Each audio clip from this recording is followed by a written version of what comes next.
Hello friends, ಇವತ್ತು ನಾನು explain ಮಾಡ್ತಾ ಇರೋ ಸಿನಿಮಾ ಆರನ್ ಮೈನ್ ಕಹನ್ ದಮ್ತಾ ಅನ್ನೋ ಒಂದು ಲವ್ ಎಮೋಷನ್ ಸಿನಿಮಾನ. ಪ್ರೀತಿ ಅಂದರೆ ನಾವು ಇಷ್ಟಪಡೋರು ನಮ್ಮ ಜೊತೆನೇ ಬದುಕಬೇಕು ಅನ್ನೋದಲ್ಲ, ಕೆಲ ಸಮಯದಲ್ಲಿ ಎಲ್ಲೇ ಇದ್ರೂ ಚೆನ್ನಾಗಿರಲಿ ಅಂತ ಸ್ಯಾಕ್ರಿಫೈಸ್ ಮಾಡೋದು ಕೂಡ ಅಂತ ತಿಳಿಸೋ ಮತ್ತೊಂದು ಸಿನಿಮಾದಲ್ಲಿ ಪಾಸ್ಟ್ ಪ್ರೆಸೆಂಟ್ ಎರಡನ್ನೂ ಬ್ಲೆಂಡ್ ಮಾಡಿ ತೋರಿಸಿರೋದ್ರಿಂದ ವ್ಯೂವರ್ಸ್ ಅಂಡರ್ಸ್ಟ್ಯಾಂಡಿಂಗೋಸ್ಕರ ಫ್ಲ್ಯಾಶ್ ಬ್ಯಾಕ್ನ ಪಾಸ್ಟ್ ಅಂತಾನೋ ಮತ್ತೆ ಪ್ರೆಸೆಂಟ್ನ ಪ್ರೆಸೆಂಟ್ ಅಂತಾನೆ ಅಲ್ಲಲ್ಲಿ ಹೇಳ್ಬೇಕಾಗಿದೆ. ಸೊ ಜಾಸ್ತಿ ಡ್ರ್ಯಾಗ್ ಮಾಡಿದೆ ಸಿನಿಮಾ ಒಳಗೋಗೋಣ. ಸಿನಿಮಾ ಫಸ್ಟ್ ಶಾಟ್ನಲ್ಲಿ ನಮಗೆ ಇಬ್ಬರು ಲವರ್ಸ್ ಕೂತ್ಕೊಂಡಿರೋ ಬ್ಯಾಕ್ ಫ್ರೇಮ್ನ ತೋರಿಸ್ತಾರೆ. ಕೃಷ್ಣ ವಸುಧಾ ಅಂತ. ವಸುಧಾ ನಮ್ಮನ್ನ ಯಾರು ಬೇರೆ ಮಾಡೋಕ್ಕಾಗಲ್ಲ ಅಲ್ವಾ ಅನ್ನೋಕೆ ಕೃಷ್ಣ, ಹೌದು ನಾನು ಚೆಕ್ ಮಾಡಿದ್ದೀನಿ, ನಮ್ಮನ್ನ ಬೇರೆ ಮಾಡೋಕೆ ಇನ್ನೂ ಭೂಮಿ ಮೇಲೆ ಯಾರು ಹುಟ್ಟಿಲ್ಲ ಅನ್ನೋಕೆ. ಆ ಸೀನ್ ಅಲ್ಲಿಗೆ ಕಟ್ಟಾಗಿ 22 ವರ್ಷದ ನಂತರ ಪ್ರೆಸೆಂಟೇನ ತೋರಿಸ್ತಾರೆ. ಈಗ ಒಂದು ಜೈಲನ್ನ ತೋರಿಸ್ತಾರೆ. ಅಲ್ಲೊಬ್ಬ ಪೈಲ್ವಾನ್ ರೀತಿ ದೇಹ ಇರೋ ಕೈದಿ ಒಬ್ಬ ಎಲ್ಲರನ್ನೂ ಎದುರಾಕೊಂಡು ಬದುಕ್ತಾ ಇದ್ದಾನೆ. ಊಟ ಕೊಡಬೇಕಾದ್ರೆ ಲೈನ್ನಲ್ಲೂ ನಿಲ್ಲದೆ ಡೈರೆಕ್ಟ್ ಆಗಿ ನುಗ್ಗಿ ತನಗೆ ಎಷ್ಟು ಬೇಕೋ ಅಷ್ಟು ಊಟ ಹಾಕೋತಾನೆ. ಎಲ್ರಿಗೂ ಇವನ್ ಕಂಡ್ರೆ ಭಯ, ಅದರಿಂದ ಯಾರು ಇವನನ್ನ ತಡೆಯೋಕ್ಕಾಗ್ತಾ ಇರಲ್ಲ. ಈಗ ಕೃಷ್ಣನ ತೋರಿಸ್ತಾರೆ. ಕೃಷ್ಣ ಡಬಲ್ ಮರ್ಡರ್ ಮಾಡಿ ಜೈಲಿಗೆ ಬಂದಿರೋದಾಗಿ ತೋರಿಸ್ತಾರೆ. ಅದರಿಂದ 25 ವರ್ಷ ಜೈಲು ಶಿಕ್ಷೆ ಆಗಿರುತ್ತೆ. ಆದರೆ ಇವನ ಗುಡ್ ಬಿಹೇವಿಯರ್ನ ನೋಡಿ 25 ವರ್ಷದಲ್ಲಿ 3 ವರ್ಷ ಜೈಲು ಶಿಕ್ಷೆನ ಕಡಿಮೆ ಮಾಡಿರ್ತಾರೆ. ಅದರಿಂದ ಇವಾಗ 22 ವರ್ಷ ಆಗಿದೆ. ನಾಳೆ ಬಿಡುಗಡೆ ಆಗ್ತಾ ಇದ್ದಾನೆ. ಇವಾಗ ಪೈಲ್ವಾನ್ ಕೈದಿ ಬಂದು ಊಟ ಮಾಡ್ತಿದ್ದ ಕೃಷ್ಣನ ಊಟದ ತಟ್ಟೆಯನ್ನ ಎಸೆದು ಅಲ್ಲಿಂದ ಹೋಗೋಕೆ ಹೇಳ್ತಾನೆ. ಎಲ್ರೂ ಇವರ ಕಡೆನೆ ನೋಡ್ತಾ ಇದ್ದಾರೆ. ಯಾಕಂದ್ರೆ ಕೃಷ್ಣ ತಾನು ಹಾಕಿರೋ ಸ್ಪೆಕ್ಸ್ನ ತೆಗ್ದ ಅಂತ ಅಂದ್ರೆ ಮುಂದೆ ಇರೋ ಎದುರಾಳಿ ಯಾರೇ ಆಗಿದ್ರು ಕೆಳಗ್ ಬಿದ್ದ ಅಂತಾನೆ ಅರ್ಥ. ಆದ್ರೆ ಕೃಷ್ಣ ಸುಮ್ನಾಗಿ ಅಲ್ಲಿಂದ ಹೊರಟೋಗ್ತಾನೆ. ಜೈಲಿನಲ್ಲಿ ನಡೆಯೋ ಕೆಲವು ಸೀಕ್ವೆನ್ಸ್ನ ನೋಡಿದಾಗ ನಮಗೆ ಗೊತ್ತಾಗುತ್ತೆ ಕೃಷ್ಣ ಅಲ್ಲಿರೋರಿಗೆಲ್ಲ ತುಂಬ ಸಹಾಯ ಮಾಡ್ತಾನೆ ಅಂತ. ಆದರೆ ನಮಗೆ ತಿಳಿಯದ ವಿಷಯ ಏನು ಅಂದರೆ ಕೃಷ್ಣ ಯಾಕೆ ಡಬಲ್ ಮರ್ಡರ್ ಮಾಡಿ ಜೈಲಿಗೆ ಬಂದ ಅಂತ. ಕೃಷ್ಣ ವಸುಧನ ನೆನಪಿಸ್ಕೊಳ್ದೆ ಇರೋ ದಿನವೇ ಇಲ್ಲ. ಇದು ಈಗಿರ್ಬೇಕಾದ್ರೆ ಸೂಪ್ರಿಡೆಂಟ್ ಆಫೀಸರ್ ಕೂಗಿದ್ರು ಅಂತ ಕೃಷ್ಣ ಅಲ್ಲಿಗೆ ಬರ್ತಾನೆ. ಸೂಪ್ರಿಡೆಂಟ್ ಆಫೀಸರ್ ಅಲ್ಲಿಂದ ಲಾಯರ್ ರಘುವಂಶಿನ ತೋರಿಸಿ ನಿನ್ನ ಹತ್ರ ಇವರು ಮಾತಾಡೋಕೆ ಬಂದಿದ್ದಾರೆ ಅಂತಾರೆ. ರಘುವಂಶಿ ಅವರು ಕೃಷ್ಣ ಹತ್ರ, ನೀವು ನಾಳೆ ರಿಲೀಸ್ ಆಗ್ತಾ ಇದ್ದೀರಾ, ಆದರೆ ಒಂದು ವಾರಕ್ಕೆ ಮುಂಚೆ ನನ್ನ ಶಿಕ್ಷೆಯನ್ನ ಕಡಿಮೆ ಮಾಡಬೇಡಿ ಅಂತ ಒಂದು ಅಪ್ಲಿಕೇಶನ್ನ ಫೈಲ್ ಮಾಡಿದ್ದೀರಾ, ಯಾಕೆ ನಿಮಗೆ ಇಲ್ಲಿಂದ ಹೊರಗಡೆ ಹೋಗೋಕೆ ಇಷ್ಟ ಇಲ್ವಾ ಅಂತ ಕೇಳ್ತಾರೆ. ಅದಕ್ಕೆ ಕೃಷ್ಣ, ಸರ್ ಅದು IG ಮಾತ್ರೆ ಅವರು ನನಗೆ ಹೇಳ್ದೆ ಟರ್ಮ್ ರಿಡಕ್ಷನ್ನ ಅಪ್ಲೈ ಮಾಡಿದ್ರು, ಅದು ಅಪ್ರೂವ್ ಕೂಡ ಆಯಿತು. ನಾನು ಹೊರಗಡೆ ಹೋಗೋಕೆ ರೆಡಿ ಇಲ್ಲ ಸರ್, ನನಗೆ ಇನ್ನೂ ಸ್ವಲ್ಪ ಟೈಮ್ ಬೇಕು ಅನ್ನೋಕೆ.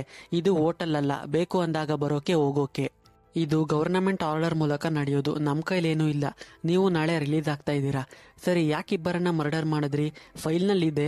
ಆ ಹುಡುಗಿ ಏನಾದರೂ ನಿಮ್ಮನ್ನು ನೋಡೋಕೆ ಬಂದಿದ್ರಾ? ಫೋನ್ ಲೆಟರ್ ಏನಾದರೂ ಅಂದಾಗ ಕೃಷ್ಣ ಮಾತಾಡದೆ ಸೈಲೆಂಟ್ ಆಗಿದ್ದಾನೆ.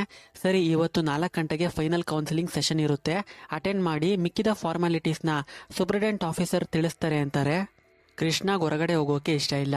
ಅದರಿಂದ ಅಲ್ಲಿದ್ದ ಪೈಲ್ವಾನ್ ಕೈದಿಯನ್ನ ಹೊಡೆದ್ರೆ ನನ್ನನ್ನು ನಾಳೆ ರಿಲೀಸ್ ಮಾಡಲ್ಲ ಅಂತ ಅವನು ಹೊಡಿತಾನೆ. ಆದರೆ ಆಫೀಸರ್ಸ್ಗೂ ಗೊತ್ತು ಕೃಷ್ಣ ತನ್ನ ರಿಲೀಸ್ನ ಮುಂದಕ್ಕೆ ಹಾಕೋಕೆ ಈಗ ಮಾಡಿದ್ದಾನೆ ಅಂತ. ಅದರಿಂದ ಕೃಷ್ಣನ ಸಾಲಿಟರಿ ಕನ್ಫೈನ್ಮೆಂಟ್ನಲ್ಲಿ ಆ ರಾತ್ರಿ ಹಾಕ್ತಾರೆ. ಜೈಲು ಒಳಗಿನಿಂದ ಒಬ್ಬ ಕಾನ್ಸ್ಟೇಬಲ್ ಕೃಷ್ಣ ಬಗ್ಗೆ ಜಿಗ್ನೇಶ್ಗೆ ಇನ್ಫಾರ್ಮ್ ಮಾಡ್ತಾ ಇರ್ತಾನೆ. ಜಿಗ್ನೇಶ್ ಬೇರೆ ಯಾರು ಅಲ್ಲ, ಕೃಷ್ಣನ ಫ್ರೆಂಡ್. ಆ ಕಾನ್ಸ್ಟೇಬಲ್ಗೆ ದುಡ್ಡು ಕೊಟ್ಟು ಜಿಗ್ನೇಶ್, ನಾನು ಕೃಷ್ಣನ ಹತ್ರ ಮಾತಾಡಬೇಕು, ಈ ಫೋನ್ನ ಅವನಿಗೆ ಕೊಡು ಅಂತಾನೆ. ಕೃಷ್ಣ ಇದ್ದ ಸೆಲ್ಗೆ ಚಾಚಾ ಅನ್ನೋರ್ ಮೂಲಕ ಫೋನ್ ಬರುತ್ತೆ. ಆ ಫೋನ್ ಎತ್ಕೊಂಡು ಕೃಷ್ಣ ಮಾತಾಡ್ತಾನೆ. ನೀನು ನಾನು ಹೇಳೋ ಮಾತನ್ನೇ ಕೇಳ್ತಾ ಇಲ್ಲ ಅಲ್ವಾ, ನೀನು ಹೀಗೆ ಮಾಡ್ತಾ ಇದ್ರೆ ನಾನೇ ಯಾರನ್ನಾದ್ರೂ ಸಾಯ್ತಿ ಒಳಗೆ ಬಂದ್ಬಿಡ್ತೀನಿ ಅಂತ ಜಿಗ್ನೇಶ್ ಹೇಳೋಕೆ ಕೃಷ್ಣ, ಅದೇನೋ ಬೇಡ, ನಾನೇ ನಾಳೆ ಬರ್ತಾ ಇದ್ದೀನಿ, ಹೊರಗೆ ಮಾತಾಡೋಣ ಅಂತಾನೆ. ಹಾಗೆ ಅಲ್ಲಿಂದ ಚಾಚಾ ಹತ್ರ, ನಾನು ಮಹೇಶ್ ಬಾಯ್ ಹತ್ರ ಮಾತಾಡಬೇಕು, ಫೋನ್ ಮಾಡ್ಕೊಡಿ ಅಂತಾನೆ. ದುಬೈನಲ್ಲಿದ್ದ ಮಹೇಶ್ ಬಾಯ್ ಕೃಷ್ಣ ಹತ್ರ ಮಾತಾಡ್ತಾರೆ. ಕೃಷ್ಣ, ನಾನು ನಾಳೆ ರಿಲೀಸ್ ಆಗ್ತಾ ಇದ್ದೀನಿ, ನಾನು ಈ ಊರಿನಲ್ಲಿ ಇರೋಕ್ಕಾಗಲ್ಲ, ನಾನು ದುಬೈಗೆ ಬಂದ್ಬಿಡ್ತೀನಿ ಅಂತಾನೆ.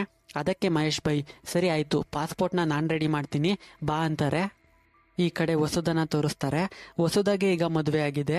ನಾಳೆ ಕೃಷ್ಣ ರಿಲೀಸ್ ಆಗ್ತಾ ಇದ್ದಾನೆ ಅಂತ ತಿಳ್ಕೊಂಡು ಜಿಗ್ನೇಶ್ಗೆ ಕಾಲ್ ಮಾಡ್ತಾಳೆ. ಜಿಗ್ನೇಶ್, ಹೌದು ನಾಳೆ ಕೃಷ್ಣ ರಿಲೀಸ್ ಆಗ್ತಾ ಇದ್ದಾನೆ, ಆದರೆ ಅವನಿಗೆ ಹೊರಗಡೆ ಬರೋಕೆ ಇಷ್ಟ ಇಲ್ಲ ಅಂತಾನೆ. ವಸುಧಾ, ನಾಳೆ ಕೃಷ್ಣ ರಿಲೀಸ್ ಆದಮೇಲೆ ಒಂದು ಮೆಸೇಜ್ ಮಾಡಿ ಅಂತಾಳೆ. ಸರಿ ಆಯಿತು. ಹಾಗೆ ವಸುಧಾ, ನಾನು ನಿನ್ನ ಜೊತೆ ಟಚ್ನಲ್ಲಿರೋ ವಿಷಯ ಕೃಷ್ಣ ಗೊತ್ತಾಗೋದು ಬೇಡ, ಅದನ್ನು ಮನಸ್ಸಲ್ಲಿ ಇಟ್ಕೋ ಅಂತಾನೆ. ಈಗ ಒಂದು ಫ್ಲ್ಯಾಶ್ ಬ್ಯಾಕ್ನ ತೋರಿಸ್ತಾರೆ. 22 ವರ್ಷದ ಹಿಂದೆ ಕೃಷ್ಣ ಮತ್ತು ವಸುಧಾ ಇಬ್ಬರು ಲವ್ ಮಾಡ್ತಾ ಇದ್ದ ಸಮಯ. ಕೃಷ್ಣ ಮತ್ತೆ ವಸುಧಾ ಒಂದೇ ಕಾಲೋನಿಯಲ್ಲಿ ಇರ್ತಾರೆ. ಕೃಷ್ಣ ಒಬ್ಬ ಅನಾಥ. ಚಿಕ್ಕ ವಯಸ್ಸಿನಲ್ಲೇ ತನ್ನ ತಂದೆ ತಾಯಿಯನ್ನ ಕಳ್ಕೊಂಡಿರ್ತಾನೆ. ಅದರಿಂದ ತನ್ನ ಅಂಕಲ್ ಮನೆಯಲ್ಲೇ 12th ಮುಗಿಯೋವರೆಗೂ ಇದ್ದು ನಂತರ ಡೆಲ್ಲಿಗೆ ಬಂದು ಕೆಲಸ ಮಾಡಿಕೊಂಡು ಓಪನ್ ಯೂನಿವರ್ಸಿಟಿಯಲ್ಲಿ ಸ್ಟಡೀಸ್ ಕಂಪ್ಲೀಟ್ ಮಾಡ್ತಾನೆ. ಈಗ ವರ್ಕ್ ಮಾಡೋ ಪ್ಲೇಸ್ನಲ್ಲಿ ನೆಕ್ಸ್ಟ್ ಅಸೆಸ್ಮೆಂಟ್ನ ಚೆನ್ನಾಗಿ ಮಾಡಿದ್ರೆ ಜರ್ಮನಿ ಪ್ರೋಗ್ರಾಮ್ಗೆ ಅಂತ ಟ್ರೈನಿಂಗ್ಗೆ ಅಂತ ಕಳಿಸ್ತಾರೆ, ಲೈಫ್ ಸೆಟಲ್ ಆಗುತ್ತೆ. ಆಗ ವಸು ಅಪ್ಪನ ಹತ್ರ ತಮ್ಮ ಮದುವೆ ಬಗ್ಗೆ ಮಾತಾಡ್ಬೋದು ಅಂತ ಅಂದ್ಕೊಂಡಿರ್ತಾನೆ. ನಮ್ಮ ಮನೆಯಲ್ಲಿ ಇದಕ್ಕೆ ಒಪ್ಕೊಳ್ಳಲ್ಲ ಅಂತ ವಸುಧ ಹೇಳಿದಾಗ ನಿಮ್ಮ ಮನೆಯಲ್ಲಿ ನಾನು ಒಪ್ಪಿಸ್ತೀನಿ ಅಂತ ಭರವಸೆಯ ಮಾತನ್ನ ಕೃಷ್ಣ ಹೇಳ್ತಾನೆ. ವಸುಧ, ನನಗೆ ಒಂದೇ ಒಂದು ಆಸೆ ಇದೆ. ನನಗಿರೋ ಇಬ್ಬರು ತಂಗಿಯರು ದೀಪ ಮತ್ತು ಮೀರನ ಪೈಲಟ್ ಮತ್ತು ಡಾಕ್ಟರ್ ಆಗಿ ಮಾಡಬೇಕು ಅಂತ ಅಂತಾಳೆ. ಇದೆಲ್ಲವನ್ನ ನಮ್ಮ ಅಪ್ಪ ಒಬ್ಬರೇ ಮಾಡೋಕ್ಕಾಗಲ್ಲ. ಅದರಿಂದ ನಾನು ಕೂಡ ಲೈಫ್ನಲ್ಲಿ ಏನಾದರೂ ಮಾಡಬೇಕು, ಏನಾದರೂ ಸಾಧಿಸಬೇಕು, ಸ್ವಲ್ಪ ಹೆಸರು ಮಾಡಬೇಕು ಅಂತಾಳೆ. ಅದಕ್ಕೆ ಕೃಷ್ಣ, ನೀನೇನೋ ಅಂದ್ಕೊಂಡಿದ್ಯೋ ಅದನ್ನೆಲ್ಲವನ್ನ ನೀನು ಮಾಡ್ತೀಯಾ, ನನಗೆ ಭರವಸೆ ಇದೆ ಅಂತಾನೆ. ಆ ಸೀನ್ ಕಟ್ಟಾಗಿ ಮತ್ತೆ ಪ್ರೆಸೆಂಟ್ಗೆ ಬರುತ್ತೆ. ಕೃಷ್ಣ ಇವತ್ತು ರಿಲೀಸ್ ಆಗ್ತಾ ಇದ್ದಾನೆ. ಅದರಿಂದ ತನ್ನ ಸೆಲ್ಮೇಟ್ಸ್ನ ಕೊನೆಯ ಬಾರಿಗೆ ಒಂದ್ಸಾರಿ ಮಾತಾಡಿಸ್ತಾನೆ. ಚಾಚಾ ಅನ್ನೋರು ಈ ಅಡ್ರೆಸ್ಗೆ ಸರಿಯಾಗಿ 6 ಗಂಟೆಗೆ ಹೋದ್ರೆ ನಿನ್ನ ಪಾಸ್ಪೋರ್ಟ್ ಸಿಗುತ್ತೆ ಅಂತಾರೆ. ಕೃಷ್ಣ ಜೈಲಿನಿಂದ ಹೊರಗೆ ಬರ್ತಾನೆ. ಬರ್ತಾ ಇದ್ದಂತೆ ಜಿಗ್ನೇಶ್ ಕೃಷ್ಣನ ನೋಡಿ ತಪ್ಕೊಂಡು ಅಳ್ತಾನೆ. ಇಬ್ರು ಒಂದು ಸೆಲ್ಫಿ ತಗೋತಾರೆ. ಆ ಫೋಟೋನ ಜಿಗ್ನೇಶ್ ವಸುಧ ಕಳಿಸ್ತಾನೆ. ಕೃಷ್ಣ ಜಿಗ್ನೇಶ್ ಇಬ್ರು ಟೀ ಕುಡಿಯೋಕೆ ಅಂತ ಜಮ್ಶೆಟ್ ಅನ್ನೋರ ಶಾಪ್ಗೆ ಬರ್ತಾರೆ. ಜಮ್ಶೆಟ್ ಅವರ ಕಾಫಿ ಶಾಪ್ಗೆ ಬರ್ತಾ ಇದ್ದಂತೆ ಕೃಷ್ಣಗೆ ಹಳೆಯದೆಲ್ಲ ನೆನಪಾಗುತ್ತೆ. ಅಂದ್ರೆ ಇಲ್ಲಿ ಕೃಷ್ಣ ಮುಂಚೆ ಕೆಲಸ ಮಾಡ್ತಿರ್ತಾನೆ. ಮತ್ತೆ ಫ್ಲಾಶ್ ಬ್ಯಾಕ್ ತೋರಿಸ್ತಾರೆ. ಕೃಷ್ಣ ಇಲ್ಲಿ ಅಕೌಂಟೆಂಟ್ ಆಗಿ ಕೆಲಸ ಮಾಡ್ತಾ ಇರ್ತಾನೆ. ಒಂದ್ ರಾತ್ರಿ ಕೆಲಸ ಮುಗಿಸಿ ಜಮ್ಶೆಟ್ಗೆ ಹೇಳಿ ಮನೆಗೆ ಬರ್ತಾ ಇದ್ದಂತೆ ಬೈಕ್ ಕೀ ಶಾಪ್ನಲ್ಲೇ ಮರೆತು ಬಂದಿರೋದನ್ನ ತಿಳಿದು ಶಾಪ್ಗೆ ವಾಪಸ್ ಬರ್ತಾನೆ. ಬಂದು ನೋಡಿದ್ರೆ 3 ಜನ ಕಳ್ಳರು ಮುಖಕ್ಕೆ ಬಟ್ಟೆ ಸುತ್ತಕೊಂಡು ಜಮ್ಶೆಟ್ ಅವ್ರನ್ನ ಹಿಡ್ಕೊಂಡು ಹೊಡಿತಾ ಇದ್ದಾರೆ. ಕೃಷ್ಣ ಅಲ್ಲಿಗೆ ಬಂದು, ನೀವು ಇಲ್ಲಿಂದ ಹೊರಟೋಗಿ, ಇಲ್ಲಿ ನಡೆದಿರೋ ವಿಷಯವನ್ನ ಎಲ್ಲ ಮರೆತು ಬಿಡೋಣ. ಇಲ್ಲ ಅಂದ್ರೆ ನಾನು ನಿಮ್ಮ 3 ಜನಕ್ಕೂ ಹೊಡೆಯೋಕ್ಕಾಗದೆ ಇರಬಹುದು, ಆದ್ರೆ ಒಬ್ಬರನ್ನಾದ್ರೂ ಹಿಡ್ಕೋತೀನಿ. ಒಬ್ರು ಸಿಗಾಕೊಂಡ್ರೆ ಮಿಕ್ದವರೆಲ್ಲ ಸಿಗಾಕೋತೀರಾ ಅನ್ನೋಕೆ ಅಲ್ಲಿದ್ದವರೆಲ್ಲ ಓಡೋಗ್ತಾರೆ. ಜಮ್ಶೆಟ್ ಅವ್ರನ್ನ ಮನೆಗೆ ಕಳಿಸಿ ಕೃಷ್ಣ ಮನೆಗೆ ಬರ್ತಾನೆ. ಆ ಕಾಲೋನಿಯ ಪಕ್ಯ ಅನ್ನೋನ ಹತ್ರ ಬಂದು, ಪಕ್ಯ 1 ನಿಮಿಷ ನಿನ್ ಜೊತೆ ಮಾತಾಡ್ಬೇಕು ಅಂತ ಕೂಗಿ ಕರ್ಕೊಂಡೋಗಿ ಕಪಾಲ ಕುಡಿತಾನೆ. ಏನ್ ಕಳ್ಳ ಆಗ್ಬೇಕು ಅಂತ ಅಂದ್ಕೊಂಡಿದ್ಯಾ? ನೀನೇ ಜಮ್ಶೆಟ್ ಅವರ ಶಾಪ್ಗೆ ಕಳ್ತನ ಮಾಡೋಕ್ ಬಂದಿದ್ದು ಅಂತ ನನಗೆ ಗೊತ್ತು. ನೀನು ಕೈಗೆ ಹಾಕೊಂಡಿರೋ ಈ ಮಣಿಯನ್ನ ನಾನು ಶಾಪ್ನಲ್ಲಿ ನೋಡಿದೆ. ಮತ್ತೊಂದು ಸಾರಿ ಈ ರೀತಿ ಮಾಡಿದ್ರೆ ನಾನೇ ಹೇಳ್ಕೊಂಡೋಗಿ ಪೊಲೀಸ್ ಸ್ಟೇಷನಲ್ಲಿ ಬಿಟ್ಬಿಡ್ತೀನಿ, ಹುಷಾರ್ ಅಂತಾನೆ. ಅದನ್ನ ಕಾಲೋನಿಯ ಜನರೆಲ್ಲ ನೋಡ್ತಾರೆ. ಪಕ್ಯಾಗೆ ಅವಮಾನ ಆದಂತೆ ಆಗುತ್ತೆ. ಅದರಿಂದ ಕೃಷ್ಣನ್ ಮೇಲೆ ದ್ವೇಷ ಹುಟ್ಟುತ್ತೆ. ಮತ್ತೆ ಈಗ ಕತೆ ಪ್ರೆಸೆಂಟ್ಗೆ ಬರುತ್ತೆ. ಶಾಪ್ಗೆ ಬಂದಿರೋ ಕೃಷ್ಣನ ನೋಡಿ ಜಮ್ಶೆಟ್ ಅವರು ತುಂಬಾ ಸಂತೋಷ ಪಡ್ತಾರೆ. ಎಲ್ಲಿದ್ದೆ ಇಷ್ಟು ದಿನ? ನೀನು ಅವತ್ತು ನನಗೆ ಮಾಡಿದ ಸಹಾಯವನ್ನ ನಾನು ಇನ್ನೂ ಮರ್ತಿಲ್ಲ, ಬಾ ಕುತ್ಕೋ ಅಂತ ಟೀ ಸರ್ವ್ ಮಾಡ್ತಾರೆ. ಕೃಷ್ಣ, ನಾನು ಇವತ್ತು ರಾತ್ರಿ ದುಬೈಗೆ ಹೋಗ್ತಾ ಇದ್ದೀನಿ ಅನ್ನೋ ವಿಷಯವನ್ನ ಜಿಗ್ನೇಶ್ಗೆ ತಿಳಿಸ್ತಾನೆ. ಇಷ್ಟು ಬೇಗ ಯಾಕೆ? ಸ್ವಲ್ಪ ದಿನ ಇದ್ದು ಆಮೇಲೆ ಹೋಗ್ಬಹುದಲ್ಲ ಅಂದ್ರು. ಇಲ್ಲಿ ಇರೋದು ಸರಿ ಬರಲ್ಲ, ಇವಾಗ ನಾನು ಹೋಗೋದೇ ಸರಿ ಅಂತಾನೆ. ವಸುಧನ ನೋಡೋದು ಇಲ್ವಾ ಅಂದ್ರೆ ಕೃಷ್ಣ ಮಾತಾಡಲ್ಲ. ನಾವಿದ್ದ ರೂಮ್ನ ನೋಡ್ಬೇಕು, ಅಲ್ಲಿಗೆ ಹೋಗೋಣವಾ ಅಂತ ಮಾತು ಬದಲಾಯಿಸ್ತಾನೆ. ಜಿಗ್ನೇಶ್, ನೀನು ಅದಕ್ಕೇನ ನನ್ನ ಇಲ್ಲಿ ಕರ್ಕೊಂಡು ಬಂದಿರೋದು? ನಾನು ಅವಾಗ್ಲೇ ಅಂದ್ಕೊಂಡೆ ಎಲ್ಲ ಬದಲಾಗಿ ಹೋಗಿದೆ, ಮೊದಲಿನ ರೀತಿ ಇಲ್ಲ ಅನ್ನೋಕೆ. ನಾನು ದುಬೈಗೆ ಹೋಗೋಕ್ ಮುಂಚೆ ಒಂದ್ಸಾರಿ ನೋಡ್ಬೇಕು ಅಂತಾನೆ. ಜಮ್ಶೆಟ್ ಅವರು ಟೀಗೆ ದುಡ್ಡಿಸ್ಕೊಡಲ್ಲ. ನೀನು ದುಡ್ಡು ಕೊಡ್ಲಿಲ್ಲ ಅಂದ್ರೆ ಮತ್ತೆ ಬರ್ತೀಯಾ ಅಂತಾರೆ. ಜಿಗ್ನೇಶ್, ನಾನು ಕಾರ್ ತಗೊಂಡು ಬರ್ತೀನಿ, ಇಲ್ಲೇ ಇರು ಅಂತ ಹೋಗ್ತಾನೆ. ಕೃಷ್ಣ ಮತ್ತೆ ತನ್ನ ಫ್ಲಾಶ್ ಬ್ಯಾಕ್ನ ನೆನಪಿಸ್ಕೊಳ್ತಾನೆ. ಕೃಷ್ಣ ಕೆಲಸ ಮಾಡ್ತಿದ್ದ ಆಫೀಸ್ನಲ್ಲಿ ಜರ್ಮನಿ ಪ್ರೋಗ್ರಾಮ್ಗೆ ಅಂತ ಕೃಷ್ಣನ ಸೆಲೆಕ್ಟ್ ಮಾಡ್ತಾರೆ. ಅದರಿಂದ ಕೃಷ್ಣ ತುಂಬಾ ಸಂತೋಷ ಪಡ್ತಾನೆ. ಈ ವಿಷಯವನ್ನ ಮೊದಲು ಹೊಸದಾಗಿ ಹೇಳ್ಬೇಕು ಅಂತ ಆ ದಿನ ರಜಾ ತಗೊಂಡು ಕಾಲೇಜಿಗೆ ಬರ್ತಾನೆ. ಹೊಸದಾಗೆ ನಿಮ್ಮ ಮನೆಗೆ ಫೋನ್ ಮಾಡಿ ನಾನು ಇವತ್ತು ಮನೆಗೆ ಬರೋಕ್ ಲೇಟ್ ಆಗುತ್ತೆ ಅಂತ ಹೇಳು ಅಂತಾನೆ. ಯಾಕೆ, ಏನ್ ವಿಷಯ ಅಂತ ಕೇಳ್ತಾಳೆ. ಮೊದಲು ನೀನು ಫೋನ್ ಮಾಡಿ ಹೇಳು, ನಾನು ಹೇಳ್ತೀನಿ ಅಂತಾನೆ. ವಸುಧ ಮನೆಗೆ ಫೋನ್ ಮಾಡಿ ಸ್ಪೆಷಲ್ ಕ್ಲಾಸ್ ಇದೆ, ಬರೋದು ಲೇಟ್ ಆಗುತ್ತೆ ಅಂತಾಳೆ. ಕೃಷ್ಣ ವಸುಧನ ಅಲ್ಲಿಂದ ಒಂದು ಬೀಚ್ ಹತ್ರ ಇರೋ ಪ್ಲೇಸ್ಗೆ ಕರ್ಕೊಂಡು ಬಂದು, ನಾನು ಜರ್ಮನಿ ಪ್ರೋಗ್ರಾಮ್ಗೆ ಸೆಲೆಕ್ಟ್ ಆಗಿದ್ದೀನಿ, 2 ವರ್ಷ ಟ್ರೈನಿಂಗ್ಗೆ ಅಂತ ನಾನು ಜರ್ಮನಿಗೆ ಹೋಗ್ತಾ ಇದ್ದೀನಿ, ನನ್ನ ಲೈಫ್ ಸೆಟಲ್ ಆಗುತ್ತೆ ಅಂತ ಹೇಳ್ತಾನೆ. ಅದನ್ನ ಕೇಳಿ ವಸುಧಾಗೆ ಒಂದ್ ಕಡೆ ಬೇಸರ, ಇನ್ನೊಂದ್ ಕಡೆ ಖುಷಿ. ಬೇಸರ ಯಾಕಂದ್ರೆ ನಾನು ಕೃಷ್ಣನ 2 ವರ್ಷ ನೋಡೋಕ್ಕಾಗಲ್ವಲ್ಲ ಅಂತ. ಕೃಷ್ಣ ನಾನು ಜರ್ಮನಿಗೆ ಹೋದ್ರೆ ವಸುಧನ ನೋಡೋಕ್ಕಾಗಲ್ಲ ಅನ್ನೋ ವಿಷಯವನ್ನ ಮರ್ತಿರ್ತಾನೆ. ಅದು ಗೊತ್ತಾದ್ಮೇಲೆ ತುಂಬಾ ಫೀಲ್ ಆಗ್ತಾನೆ. ನೈಟ್ ಕೃಷ್ಣ ವಸುಧನ ಮನೆ ಹತ್ರ ಕರ್ಕೊಂಡು ಬರ್ತಾನೆ. ನೀನ್ ಈಗ್ಲೇ ಬರಬೇಡ, 5 ನಿಮಿಷ ಬಿಟ್ಟು ಬಾ ಅಂತಾಳೆ. ಹಾಗೆ ಮತ್ತೆ ಕಂಗ್ರ್ಯಾಚುಲೇಷನ್, ಐ ಮಿಸ್ ಯು, ಬಾಯ್ ಅಂತ ಹೇಳಿ ಹೋಗ್ತಾಳೆ. ಕೃಷ್ಣ ಅಲ್ಲೇ ನಿಂತ್ಕೋತಾನೆ. ವಸುಧ ಹೋಗ್ಬೇಕಾದ್ರೆ ಕೃಷ್ಣನ್ ಮೇಲೆ ಸೇಡ್ ತೀರ್ಸ್ಕೋಬೇಕು ಅಂತ ಕಾಯ್ತಾ ಇದ್ದ ಪಕ್ಯ ಕೃಷ್ಣ ವಸುಧನ ಪ್ರೀತಿ ಮಾಡ್ತಾ ಇರೋ ವಿಷಯ ತಿಳ್ಕೊಂಡಿರ್ತಾನೆ. ಅದರಿಂದ ಒಂಟಿಯಾಗಿ ಬರ್ತಾ ಇದ್ದ ವಸುಧನ ಎಳ್ಕೊಂಡೋಗಿ ಕೆಡ್ಸೋಕ್ ಟ್ರೈ ಮಾಡ್ತಾನೆ. ವಸುಧ ಕಿರ್ಚ್ಕೊಳ್ಳೋದನ್ನ ಕೇಳಿಸ್ಕೊಂಡು ಓಡ್ ಬಂದ ಕೃಷ್ಣ ಪಕ್ಯ ಮತ್ತು ಅವನ ಕಡೆಯವರು ವಸುಧ ಮೇಲೆ ಅತ್ಯಾಚಾರ ಮಾಡ್ತಾ ಇರೋದನ್ನ ನೋಡಿ ಕೋಪದಲ್ಲಿ ಇಬ್ಬರನ್ನು ಸಾಯಿಸ್ಬಿಡ್ತಾನೆ. ಪಕ್ಯ ಅಲ್ಲಿಂದ ತಪ್ಪಿಸ್ಕೊಂಡು ಓಡೋಗ್ತಾನೆ. ವಸುಧಾಗೆ, ಇಲ್ಲಿ ನಡೆದಿದ್ದನ್ನ ಯಾರಿಗೂ ಹೇಳೋಕ್ ಹೋಗ್ಬೇಡ, ನಾನು ಜೈಲ್ಗೆ ಹೋಗ್ತೀನಿ, ನೀನು ಧೈರ್ಯವಾಗಿರು, ನಾನು ಬೇಗ ಬಂದ್ಬಿಡ್ತೀನಿ ಅಂತ ಧೈರ್ಯ ಹೇಳಿ ಡಬಲ್ ಮರ್ಡರ್ ಕೇಸ್ನಲ್ಲಿ ಜೈಲಿಗೆ ಹೋಗ್ತಾನೆ. ಇದರಿಂದ 25 ವರ್ಷ ಜೈಲು ಶಿಕ್ಷೆ ಆಗುತ್ತೆ.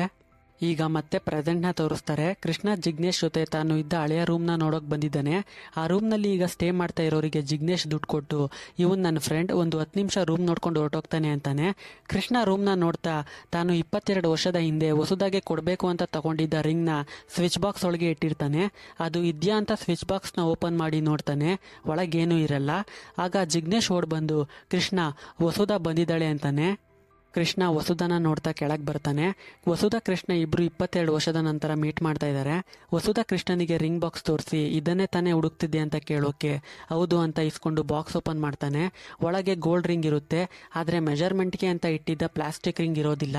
ಅದನ್ನು ವಸುಧಾನೇ ತನ್ನ ಹತ್ರ ಇಟ್ಕೊಂಡು ಪ್ಲಾಸ್ಟಿಕ್ ರಿಂಗ್ ಹಾಳಾಗಿದೆ ಅಂತ ಸುಳ್ಳು ಹೇಳ್ತಾಳೆ. ಆದರೆ ಕೃಷ್ಣಗೆ ಅರ್ಥ ಆಗೋಗುತ್ತೆ ಅದನ್ನು ವಸುಧಾನೇ ತನ್ನ ಹತ್ರ ಇಟ್ಕೊಂಡು ಸುಳ್ಳು ಹೇಳ್ತಾ ಇದ್ದಾಳೆ ಅಂತ. ಇಬ್ರು ಈಗ ಅವರು ಮೊದಲು ಮೀಟ್ ಮಾಡ್ತಾ ಇದ್ದ ಬೀಚ್ ಪ್ಲೇಸ್ಗೆ ಬರ್ತಾರೆ. ಅಲ್ಲಿ ವಸುಧ ಇವತ್ತು ನೈಟ್ ಅಲ್ವಾ ನೀನು ದುಬೈಗೆ ಹೋಗ್ತಾ ಇರೋದು ಅಂತ ಕೇಳ್ತಾಳೆ. ಅದಕ್ಕೆ ಕೃಷ್ಣ ಹೌದು ಅಂತಾನೆ. ವಸುಧ ನನ್ನ ನೋಡದೆ ನೀನು ದುಬೈಗೆ ಹೊರಟೋಗೋಣ ಅಂತ ಅಂದ್ಕೊಂಡಿದ್ದೆ ಅಲ್ವಾ ಅಂತ ಕೇಳೋಕೆ ಹೌದು ತುಂಬ ಪ್ರಯತ್ನ ಪಟ್ಟೆ ಆದರೆ ಆಗಲಿಲ್ಲ ಅಂತಾನೆ. ವಸುಧ ನೀನು ಅವತ್ತು ನೈಟ್ ಬರಲಿಲ್ಲ ಅಂದಿದ್ರೆ ಅಂತಾಳೆ.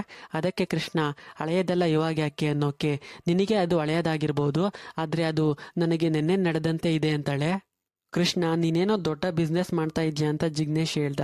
ಅದರ ಬಗ್ಗೆ ಹೇಳು ಅನ್ನೋಕ್ಕೆ ದೊಡ್ಡ ಬಿಸ್ನೆಸ್ ಏನೂ ಅಲ್ಲ, ಹ್ಯಾಂಡ್ಲೂಮ್ ಮತ್ತು ಹ್ಯಾಂಡಿಕ್ರಾಫ್ಟ್ ಚೈನ್ ಸ್ಟೋರ್. ದೇಶದ ಹೊರಗಡೆ ಕೂಡ ನಮ್ಮ ಬಿಸ್ನೆಸ್ ಇದೆ. ಬಟ್ ನೀನು ಹೇಗಿರಬೇಕು ಅಂತ ಅಂದ್ಕೊಂಡಿದ್ಯೋ ಹಾಗೇ ಇದೆ ಅಂತಾಳೆ. ಅಷ್ಟೊತ್ತಿಗೆ ವಸುಧ ಹಸ್ಬೆಂಡ್ ಅಭಿಜಿತ್ ಕಾಲ್ ಮಾಡ್ತಾರೆ. ವಸುಧ ನಾನು ಕೃಷ್ಣ ಜೊತೆ ಇದ್ದೀನಿ, ಇನ್ನು ಸ್ವಲ್ಪ ಹೊತ್ತಿನಲ್ಲಿ ಮನೆಗೆ ಕರ್ಕೊಂಡು ಬರ್ತೀನಿ ಅಂತಾಳೆ. ಅದನ್ನು ಕೇಳಿ ಕೃಷ್ಣ ನಿನ್ನ ಹಸ್ಬೆಂಡ್ಗೆ ನನ್ನ ಬಗ್ಗೆ ಗೊತ್ತಾ, ನಾನು ನಿನಗೆ ಹೇಳಿದ್ನಲ್ಲ ನನ್ನ ಬಗ್ಗೆ ಯಾರಿಗೂ ಹೇಳ್ಬಾರ್ದು ಅಂತ ಅಂತಾನೆ. ಅದಕ್ಕೆ ವಸುಧ ನೀನು ತಾನೇ ಹೇಳಿದ್ದು ಮದುವೆ ಆಗು, ಒಂದು ಹೊಸ ಜೀವನ ಸ್ಟಾರ್ಟ್ ಮಾಡು ಅಂತ.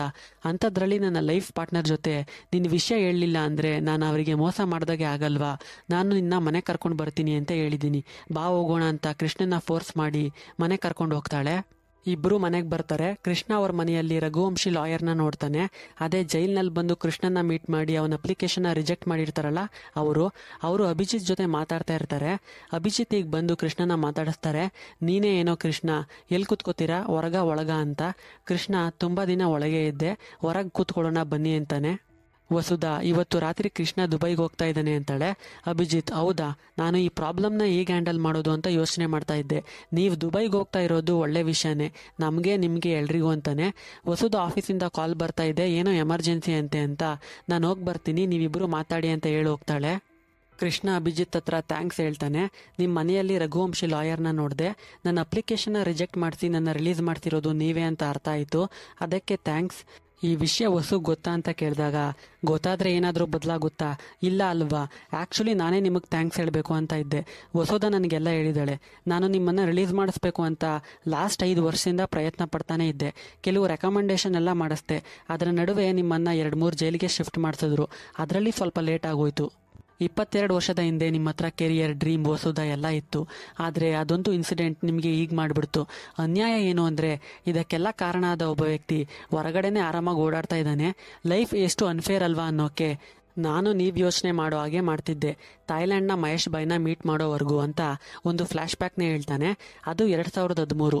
ಮಹೇಶ್ ಬಾಯ್ ಅನ್ನೋರೊಬ್ಬರು ವಾಂಟೆಡ್ ಗ್ಯಾಂಗ್ಸ್ಟರ್. ಅವರನ್ನ ಇಂಡಿಯನ್ ತಾಯಿ ಪೊಲೀಸ್ ಇಬ್ಬರು ಜಾಯಿಂಟ್ ಆಪರೇಷನ್ ಮಾಡಿ ಟ್ರ್ಯಾಕ್ ಮಾಡಿ ಮಹೇಶ್ ಬಾಯ್ ರೆಗ್ಯುಲರ್ ಆಗಿ ಒಂದು ದೇವಸ್ಥಾನಕ್ಕೆ ಬರ್ತಾರೆ ಅಂತ 2 ದೇಶದ ಪೊಲೀಸ್ ಅವರನ್ನು ಅಲ್ಲಿ ಟ್ರೇಸ್ ಮಾಡಿ ಅರೆಸ್ಟ್ ಮಾಡಿ ಮುಂಬೈನ ಪ್ರಿಸನ್ನ ಎಕನಾಮಿಕ್ ಅಫೆನ್ಸ್ ಸೆಲ್ಗೆ ಹಾಕಿದ್ರು.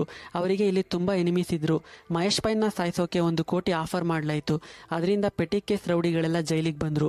ಮಹೇಶ್ ಬಾಯ್ ತಮ್ಮನ್ನು ಕಾಪಾಡ್ಕೊಳ್ಳೋದಕ್ಕೋಸ್ಕರ ನನ್ನನ್ನು ಕೂಗಿದ್ರು. ನಾನು ಬಂದಿರೋ ಕೈದಿಗಳಲ್ಲಿ ಪಕ್ಯ ಕೂಡ ಇರೋದನ್ನು ನೋಡಿದೆ. ಅಲ್ಲಿವರೆಗೂ ಪಕ್ಯ ಹೊರಗಿದ್ರೆ ಅದು ವಸುಧಾಗೆ ಆಪತ್ತು ಅಂತ ಅಂದ್ಕೊಂಡಿದ್ದೆ. ವಸುಧಾಗೇನು ಆಗಬಾರ್ದು ಅಂದರೆ ಅವನನ್ನು ನಾನೇ ಸಾಯಿಸಬೇಕು ಅಂತ ಡಿಸೈಡ್ ಮಾಡಿದೆ. ಇದರಿಂದ ಮಹೇಶ್ ಬಾಯ್ನ ಪಕ್ಯ ಸಾಯಿಸೋದಕ್ಕೆ ಬಂದಾಗ ಅಡ್ಡ ನಿಂತು ನಾನೇ ಪಕ್ಯನ ಸಾಯಿಸಿದೆ. ಅವನನ್ನು ಸಾಯಿಸಿದ ಮೇಲೆ ನನಗೆ ಸಮಾಧಾನ ಆಯಿತು, ಏನೋ ಒಂದು ಭಾರವನ್ನು ಕೆಳಗಿಳಿಸಿದಂತೆ ಆಯಿತು. ಇನ್ನು ವಸುಧಾಗೆ ಏನೂ ಆಪತ್ತಿಲ್ಲ ಅಂತ ಅನ್ನಿಸ್ತು ಅಂತಾನೆ. ಅಷ್ಟೊತ್ತಿಗೆ ಅಲ್ಲಿಗೆ ಆಫೀಸ್ಗೆ ಎಮರ್ಜೆನ್ಸಿ ಅಂತ ಹೋಗಿದ್ದ ವಸುಧ ಬರ್ತಾಳೆ. ಕೃಷ್ಣ ಪಕ್ಕಿನ ನಾನೇ ಸಾಯಿಸ್ತೆ ಅಂತ ಹೇಳಿದ ವಿಷಯವನ್ನು ಕೇಳಿಸ್ಕೊಂಡು ಬಿಡ್ತಾಳೆ. ಅಭಿಜಿತ್ ಕೃಷ್ಣಗೆ ನೀವು ಮಾಡಿದ ಸಹಾಯಕ್ಕೆ ನಾನು ಬೆಲೆ ಕಟ್ಟೋಕ್ಕಾಗಲ್ಲ, ಆದರೂ ನಿಮ್ಗೇನಾದರೂ ಸಹಾಯ ಬೇಕು ಅಂದರೆ ಯಾವುದೇ ಎಜಿಟೇಷನ್ ಇಲ್ಲದೆ ನೀವು ನನ್ನ ಹತ್ರ ಕೇಳ್ಬೋದು, ನಾನು ನಿಮಗೆ ಮಾತು ಕೊಡ್ತೀನಿ ಅಂತಾನೆ. ಅಷ್ಟೊತ್ತಿಗೆ ಜಿಗ್ನೇಶ್ ಕಾಲ್ ಮಾಡ್ತಾನೆ, ನಾನು ಪಾರ್ಕಿಂಗ್ ಹತ್ರ ಇದ್ದೀನಿ ಬಾ ಅಂತ. ಸರಿ ನಾನು ಇನ್ನು ಬರ್ತೀನಿ ಅಂತ ಅಭಿಜಿತ್ಗೆ ಹೇಳ್ತಾನೆ. ಅಭಿಜಿತ್ ಮತ್ತೊಂದು ಸಾರಿ ಕೃಷ್ಣನ ಹಗ್ ಮಾಡಿ ಥ್ಯಾಂಕ್ಸ್ ಅಂತ ಹೇಳ್ತಾನೆ. ವಸುಧ ನಾನು ಕಳುಹಿಸಿ ಬರ್ತೀನಿ ಅಂತ ಕೃಷ್ಣನ ಜೊತೆ ಬರ್ತಾಳೆ. ಕೃಷ್ಣನ ಹತ್ರ ಮತ್ತೆ ಮುಂಬೈಗೆ ಯಾವಾಗ ಬರ್ತೀರಾ ಅಂತ ಕೇಳೋಕೆ ಕೃಷ್ಣ ಇನ್ನೂ ಬರಲ್ಲ ಅಂತಾನೆ. ನಾನು ಕೂಗಿದ್ರು ಬರಲ್ವಾ ಅಂತ ಕೇಳ್ತಾಳೆ. ನೀನು ಕೂಗಲ್ಲ, ನಿನ್ನ ಹಸ್ಬೆಂಡ್ ತುಂಬ ಒಳ್ಳೆಯವನು ವಸುಧ, ಈ ಲೈಫ್ಗೆ ಇಷ್ಟೇ, ಇದು ಇಲ್ಲಿಗೆ ಮುಗಿಬೇಕು, ಲೈಫ್ ಅಂದ್ರೇನೆ ಆಗಲ್ವಾ, ಏನೇ ಆದರೂ ಮುಂದೆ ಸಾಗಬೇಕು ಅಂತಾನೆ.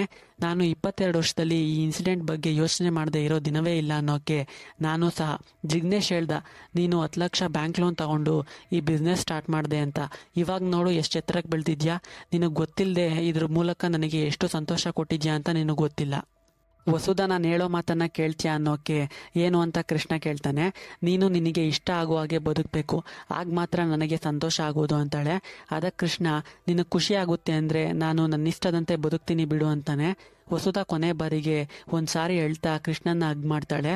ಕೃಷ್ಣ ಸರಿ ನಾನು ಬರ್ತೀನಿ ಅಂತ ಜಿಗ್ನೇಶ್ ಕಾರ್ ಹತ್ತಿ ಏರ್ಪೋರ್ಟ್ಗೆ ಹೊರಡ್ತಾನೆ. ವಸುಧಾ ಮನೆಗೆ ಬಂದಮೇಲೆ ಅಭಿಜಿತ್ಗೆ, ನೀವು ಕೃಷ್ಣ ಹತ್ರ ಪ್ರೈವೇಟಾಗಿ ಮಾತಾಡಬೇಕು ಅಂತ ಹೇಳ್ಬೋದಿತ್ತಲ್ಲ, ಅದನ್ನು ಬಿಟ್ಟು ಆಫೀಸ್ ಎಮರ್ಜೆನ್ಸಿ ಅಂತ ಯಾಕೆ ಕಾಲ್ ಮಾಡ್ತಿದ್ರಿ ಅಂತ ಕೇಳ್ತಾಳೆ. ಅದಕ್ಕೆ ಅಭಿಜಿತ್, ಸಾರಿ ವಸುಧಾ, ನಾನು ಆ ರಾತ್ರಿ ಏನಾಯಿತು ಅಂತ ಕೃಷ್ಣನ ಬಾಯಲ್ಲಿ ಕೇಳೋಣ ಅಂತ ಅಂದ್ಕೊಂಡೆ. ಅದರಿಂದ ಆ ಇನ್ಸಿಡೆಂಟ್ ಬಗ್ಗೆ ಕೃಷ್ಣ ಹತ್ರ ಕೇಳಿದೆ. ಅವನು ನೀನೇನು ಹೇಳಿದ್ಯೋ ಅದನ್ನೇ ಹೇಳ್ದ. ಆದರೆ ನನಗೇನು ಅನಿಸುತ್ತೆ ಅಂದರೆ ಆ ರಾತ್ರಿ ಬೇರೆ ಏನೋ ನಡೆದಿದೆ. ಅದನ್ನು ನೀವಿಬ್ಬರು ನನ್ನ ಹತ್ರ ಮುಚ್ಚಿಡ್ತಾ ಇದ್ದೀರಾ. ಏನು ನಡೀತು ಅಂತ ಇವತ್ತಾದರೂ ಹೇಳ್ಬೋದಲ್ವಾ, ಹೇಳು ಅಂತ ವಸುಧನ ಕೇಳ್ತಾನೆ. ಆಗ ವಸುಧಾ ಆ ರಾತ್ರಿ ನಿಜವಾಗಿ ಏನು ನಡೀತು ಅಂತ ಹೇಳ್ತಾಳೆ. ಕೃಷ್ಣ ವಸುಧನ ಮನೆ ಹತ್ರ ಕರ್ಕೊಂಡು ಬಂದು ಬಿಡ್ತಾನೆ. ವಸುಧಾ ಹೋದ 5 ನಿಮಿಷ ಆದಮೇಲೆ ಹೋಗೋಣ ಅಂತ ಅಲ್ಲೇ ವೆಯ್ಟ್ ಮಾಡ್ತಾ ಇರ್ತಾನೆ. ವಸುಧಾ ಒಂಟಿಯಾಗಿ ಬರೋದನ್ನು ನೋಡಿದ ಪಕ್ಯ ಅವನ ಫ್ರೆಂಡ್ಸ್ ಜೊತೆ ಸೇರಿ ವಸುಧಾ ಬಾಯಿ ಮುಚ್ಚಿ ಹಿಡ್ಕೊಂಡು ಒಂದು ಗೋಡೌನ್ ಒಳಗೆ ಎಳ್ಕೊಂಡೋಗಿ ರೇಪ್ ಮಾಡೋಕ್ಕೆ ಪ್ರಯತ್ನ ಪಡ್ತಾನೆ. ವಸುಧಾ ಅವರಿಂದ ತಪ್ಪಿಸ್ಕೊಳ್ಳೋ ತರಾತುರಿಯಲ್ಲಿ ತಿಳಿಯದೆ ಪಕ್ಯ ಇಬ್ಬರು ಫ್ರೆಂಡ್ನ ಆಕ್ಸಿಡೆಂಟ್ ಆಗಿ ಸಾಯಿಸ್ಬಿಡ್ತಾಳೆ. ಇವರಿಬ್ಬರು ಸತ್ತೋಗಿದ್ದನ್ನು ನೋಡಿ ಪಕ್ಯ ಓಡೋಗ್ತಾನೆ. ಪಕ್ಯನ ನೋಡಿ ಅಲ್ಲಿಗೆ ಬಂದ ಕೃಷ್ಣ ವಸುಧಾ ಇಬ್ಬರನ್ನ ಕೊಲೆ ಮಾಡಿರೋದನ್ನು ನೋಡಿ ಆ ಕೊಲೆಯನ್ನು ತನ್ನ ಮೇಲೆ ಹಾಕೋತಾನೆ. ನನಗಾದರೆ ಯಾರೂ ಇಲ್ಲ, ಆದರೆ ನಿನ್ನ ಫ್ಯಾಮಿಲಿ ನಿನ್ನನ್ನೇ ನಂಬ್ಕೊಂಡಿದ್ದಾರೆ. ನಾನು ಜೈಲಿಗೆ ಹೋಗ್ತೀನಿ, ನಾವಿಬ್ಬರು ಒಂದೇ ಆದಮೇಲೆ ಯಾರಕ್ಕೆ ಶಿಕ್ಷೆ ಆದರೆ ಏನು, ನೀನು ಇಲ್ಲಿಂದ ಹೊರಟೋಗು, ಯಾರಿಗೂ ಈ ವಿಷಯ ಹೇಳ್ಬೇಡ ಅಂತ ಫೋರ್ಸ್ ಮಾಡಿ ವಸುಧಾನ ಅಲ್ಲಿಂದ ಕಳುಹಿಸಿ 2 ಕೊಲೆಯನ್ನು ತನ್ನ ಮೇಲೆ ಹಾಕೊಂಡು ಜೈಲಿಗೆ ಹೋಗ್ತಾನೆ. ಕೃಷ್ಣ ಜೈಲಿಗೆ ಹೋದ ಸ್ವಲ್ಪ ದಿನಕ್ಕೆ ಕೃಷ್ಣನ ನೋಡೋಕೆ ವಸುಧಾ ಜೈಲಿಗೆ ಬರ್ತಾಳೆ. ಕೃಷ್ಣ ವಸುಧಾನ ನೋಡಿ, ವಸುಧಾ ನೀನು ನಾನು ಹೇಳೋ ಮಾತನ್ನ ಕೇಳ್ತೀಯಾ, ಇನ್ಮೇಲೆ ನೀನು ನನ್ನನ್ನು ನೋಡೋಕೆ ಬರಬೇಡ, ಮುಂಬೈನ ಖಾಲಿ ಮಾಡಿ ಫ್ಯಾಮಿಲಿ ಜೊತೆ ಬೇರೆ ಸಿಟಿಗೆ ಹೊರಟೋಗು. ನೀನು ಇಲ್ಲಿ ಇದ್ದಷ್ಟು ದಿನ ಪಕ್ಯ ಏನು ಮಾಡ್ತಾನೋ ಗೊತ್ತಿಲ್ಲ, ನೀನು ಏನಾದರೂ ಸಾಧಿಸಬೇಕು, ನನ್ನ ವಿಷಯ ಮರೆತುಬಿಡು. ನಾನು ಒಂದಿನ ನಿನ್ನ ಹೊರಗೆ ಬಂದು ಮೀಟ್ ಮಾಡ್ತೀನಿ, ನೀನು ನನಗೋಸ್ಕರ ಕಾಯಬೇಡ, ನೀನು ಮದುವೆ ಆಗಿ ಲೈಫ್ನಲ್ಲಿ ಚೆನ್ನಾಗಿರಬೇಕು, ಇದನ್ನೆಲ್ಲ ಮಾಡ್ತೀನಿ ಅಂತ ನೀನು ನನಗೆ ಮಾತು ಕೊಡು. ಇದೇ ನಾನು ನಿನ್ನ ಹತ್ರ ಕೇಳ್ತಾ ಇರೋ ಕೊನೆ ಆಸೆ, ನೆರವೇರಿಸ್ಕೊಡು ಅಂತ ಭಾಷೆ ತಗೋತಾನೆ. ಇದನ್ನೆಲ್ಲ ತಿಳ್ಕೊಂಡ ಅಭಿಜಿತ್ ಕೃಷ್ಣ ವಸುಧಾ ಮೇಲೆ ಇಟ್ಟಿದ್ದ ಪ್ರೀತಿ ಅಪಾರ ಅಂತ ಅಂದ್ಕೋತಾನೆ. ಈಗ ಕಾರ್ನಲ್ಲಿ ಏರ್ಪೋರ್ಟ್ಗೆ ಹೋಗ್ತಾ ಇರೋ ಕೃಷ್ಣ ಮತ್ತು ಜಿಗ್ನೇಶ್ನ ತೋರಿಸ್ತಾರೆ. ಜಿಗ್ನೇಶ್ ಕೃಷ್ಣನ ನೋಡ್ತಾ, ವಸುಧಾಗ್ ನೀನು ಯಾಕೆ ಬೇರೆಯವ್ರನ್ನ ಮದುವೆ ಆಗು ಅಂತ ಹೇಳ್ದೆ, ನಿನಗೋಸ್ಕರ ಅವಳು ಕಾಯೋಕ್ಕಾಗ್ತಾ ಇರಲಿಲ್ವಾ ಅಂದಾಗ ಕೃಷ್ಣ, ಅವಳು ಕಾಯ್ತಾ ಇದ್ಲು, ಆದರೆ ಜೈಲಿನಲ್ಲಿ ನನ್ನ ಪರಿಸ್ಥಿತಿ ಹೀನಾಯವಾಗಿತ್ತು. ನಾನು ಜೈಲಿಗೆ ಹೋಗಿ 1 ವಾರ ಆಗಿತ್ತು ಅನಿಸುತ್ತೆ. ಅಲ್ಲಿ ನನ್ನಂತೆ ಒಬ್ಬನನ್ನ ಜೈಲಿನಲ್ಲಿ ಕೊಲೆ ಮಾಡಿ ಸಾಯಿಸ್ಬಿಟ್ರು. ಅದನ್ನು ನೋಡಿದ ಮೇಲೆ ನಾನು ಎಷ್ಟು ದಿನ ಬದುಕ್ತೀನೋ, ನಾನು ಹೊರಗೆ ಬರ್ತೀನ ಅಂತ ಯೋಚನೆ ಸ್ಟಾರ್ಟ್ ಆಗೋಯ್ತು ನನಗೆ. ಅದರಿಂದ ನನ್ನ ವಸುಧಾ ನೋಡೋಕೆ ಬಂದಾಗ ಆ ರೀತಿ ಹೇಳಿದೆ.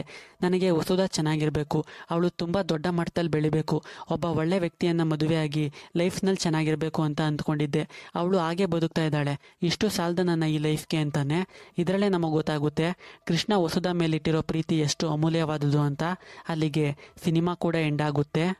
ಇದೇ ರೀತಿ ಸಿನಿಮಾ ಎಕ್ಸ್ಪ್ಲನೇಷನ್ಗೆ ನಮ್ಮ ಚಾನಲ್ನ ಸಬ್ಸ್ಕ್ರೈಬ್ ಮಾಡ್ಕೊಳ್ಳೋದನ್ನು ಮರಿಬೇಡಿ. ಮತ್ತೆ ಇದೇ ರೀತಿ ಮತ್ತೊಂದು ಸಿನಿಮಾ ಜೊತೆ ಸಿಗ್ತೀನಿ. ಅಲ್ಲಿಯವರೆಗೆ ಟೇಕ್ ಕೇರ್ ಆ್ಯಂಡ್ ಬಾಯ್.